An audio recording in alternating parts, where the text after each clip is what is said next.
ಮೊದಲನೇದಾಗಿ 11 ಜನ ಸಾವನ್ನಪ್ಪಿರುವಂಥದ್ದು, ಹಲವಾರು ಜನ ಗಾಯ ಆಗಿರುವಂಥದ್ದು ಅತ್ಯಂತ ಶೋಕದ ಸಂಗತಿ, ದುಃಖದ ಸಂಗತಿ. ಆ ದುಃಖದ ಜೊತೆಗೆ ಬಹುತೇಕವಾಗಿ ಕರ್ನಾಟಕದ ನಾಗರಿಕರಿಗೆ ದುಃಖದ ಜೊತೆಗೆ ಕೋಪ ಬಂದಿದೆ.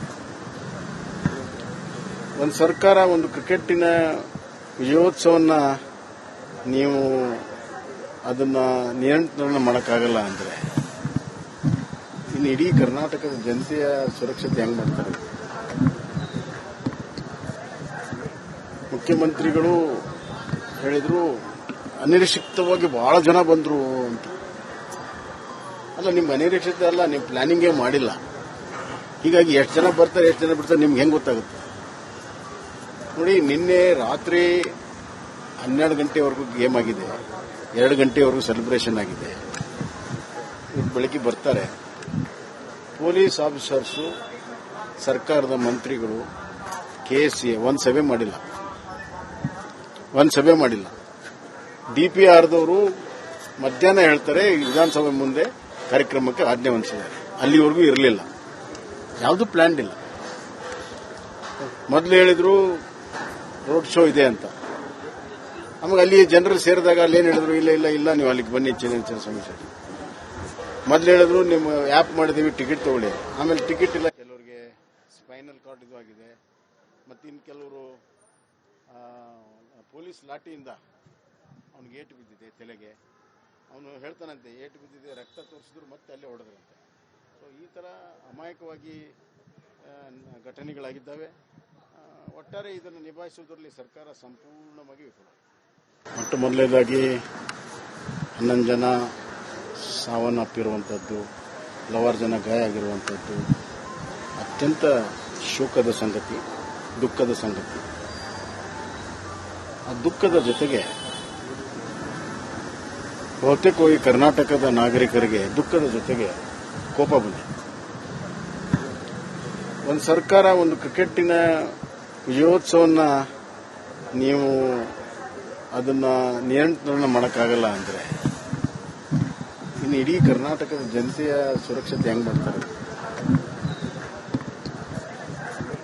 ಮುಖ್ಯಮಂತ್ರಿಗಳು ಹೇಳಿದ್ರು ಅನಿರೀಕ್ಷಿತವಾಗಿ ಬಹಳ ಜನ ಬಂದ್ರು ಅಂತ. ಅಲ್ಲ, ನಿಮ್ಗೆ ಅನಿರೀಕ್ಷಿತ ಅಲ್ಲ, ನೀವು ಪ್ಲಾನಿಂಗೇ ಮಾಡಿಲ್ಲ. ಹೀಗಾಗಿ ಎಷ್ಟು ಜನ ಬರ್ತಾರೆ ಎಷ್ಟು ಜನ ಬಿಡ್ತಾರೆ ನಿಮ್ಗೆ ಹೆಂಗ್ ಗೊತ್ತಾಗುತ್ತೆ? ನೋಡಿ, ನಿನ್ನೆ ರಾತ್ರಿ 12 ಗಂಟೆವರೆಗೂ ಗೇಮ್ ಆಗಿದೆ, 2 ಗಂಟೆವರೆಗೂ ಸೆಲೆಬ್ರೇಷನ್ ಆಗಿದೆ. ಬೆಳಗ್ಗೆ ಬರ್ತಾರೆ ಪೊಲೀಸ್ ಆಫೀಸರ್ಸು, ಸರ್ಕಾರದ ಮಂತ್ರಿಗಳು, KSA ಒಂದು ಸಭೆ ಮಾಡಿಲ್ಲ. DPRದವರು ಮಧ್ಯಾಹ್ನ ಹೇಳ್ತಾರೆ ವಿಧಾನಸಭೆ ಮುಂದೆ ಕಾರ್ಯಕ್ರಮಕ್ಕೆ ಆಜ್ಞೆ ಹೊಂದಿಸಿದ್ದಾರೆ. ಅಲ್ಲಿವರೆಗೂ ಇರಲಿಲ್ಲ, ಯಾವುದು ಪ್ಲಾನ್ ಇಲ್ಲ. ಮೊದಲು ಹೇಳಿದ್ರು ರೋಡ್ ಶೋ ಇದೆ ಅಂತ.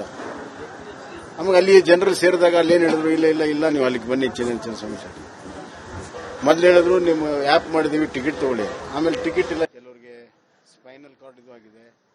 ಮತ್ತು ಇನ್ನು ಕೆಲವರು ಪೊಲೀಸ್ ಲಾಠಿಯಿಂದ ಅವನಿಗೆ ಏಟು ಬಿದ್ದಿದೆ ತಲೆಗೆ. ಅವನು ಹೇಳ್ತಾನಂತೆ ಏಟು ಬಿದ್ದಿದೆ, ರಕ್ತ ತೋರಿಸಿದ್ರು ಮತ್ತೆ ಅಲ್ಲೇ ಹೊಡೆದ್ರಂತೆ. ಸೊ ಈ ಥರ ಅಮಾಯಕವಾಗಿ ಘಟನೆಗಳಾಗಿದ್ದಾವೆ.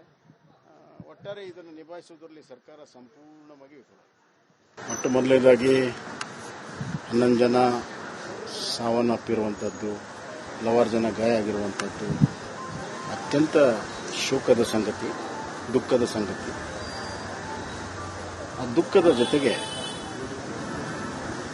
ಬಹುತೇಕವಾಗಿ ಕರ್ನಾಟಕದ ನಾಗರಿಕರಿಗೆ ದುಃಖದ ಜೊತೆಗೆ ಕೋಪ ಬಂದಿದೆ. ಒಂದು ಸರ್ಕಾರ ಒಂದು ಕ್ರಿಕೆಟಿನ ವಿಜಯೋತ್ಸವನ್ನ ನೀವು ಅದನ್ನ ನಿಯಂತ್ರಣ ಮಾಡೋಕ್ಕಾಗಲ್ಲ ಅಂದರೆ ಇನ್ನು ಇಡೀ ಕರ್ನಾಟಕದ ಜನತೆಯ ಸುರಕ್ಷತೆ ಹೆಂಗ್ ಮಾಡ್ತಾರೆ?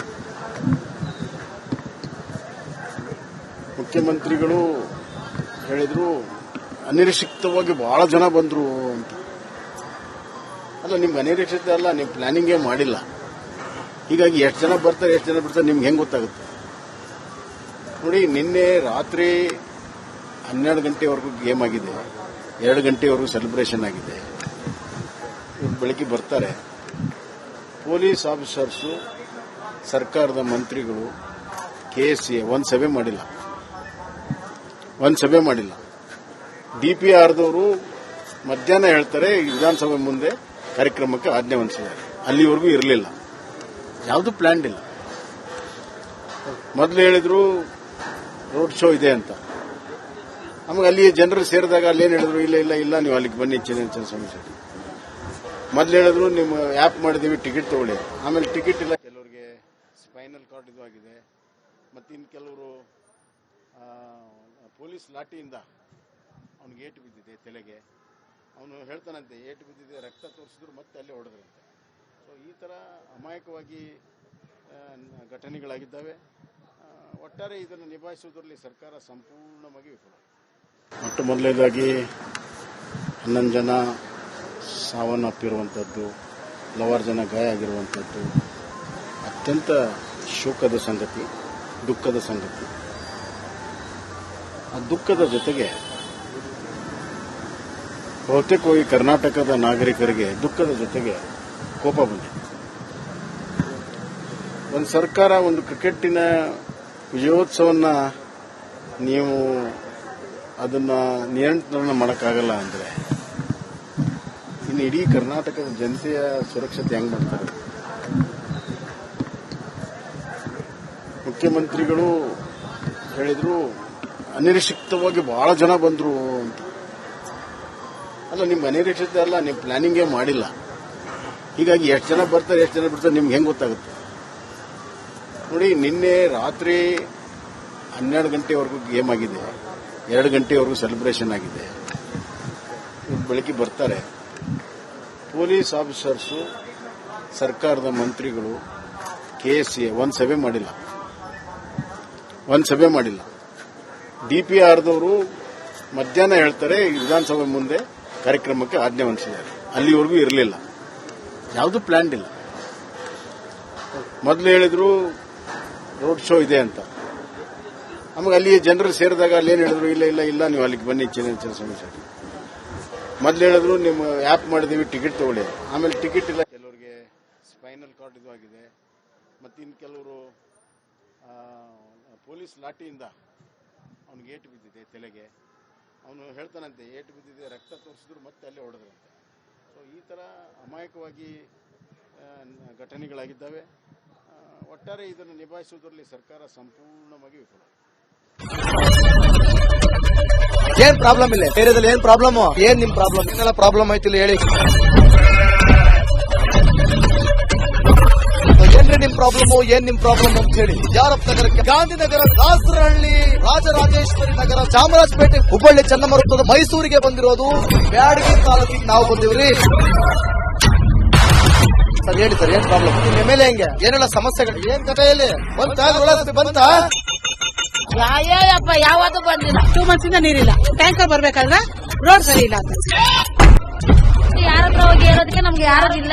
ಕಿತ್ತೋದ್ರೆ ಏನ್ ಅಲ್ಲ ಹಾಳಾಗೋದ್ರೆ ಇದು ಯಾರು ನೋಡರೇ ಗತಿ ಇಲ್ಲ. ನಾವಿದ್ದೀವಿ ಅಂತಾರೆ. ಇವಾಗ ಯಾರು MLA ಮಗ ಒಂದ್ ದಿವಸನೂ ಬಂದಿಲ್ಲ. ಫುಲ್ ಸ್ಟ್ಯಾಂಡರ್ಡ್ ಲಕ್ಸುರಿಯಸ್ ಬೆಡ್ರೂಮ್ ಐತ್ರಿ ಅದು. Taj west end tradition blue.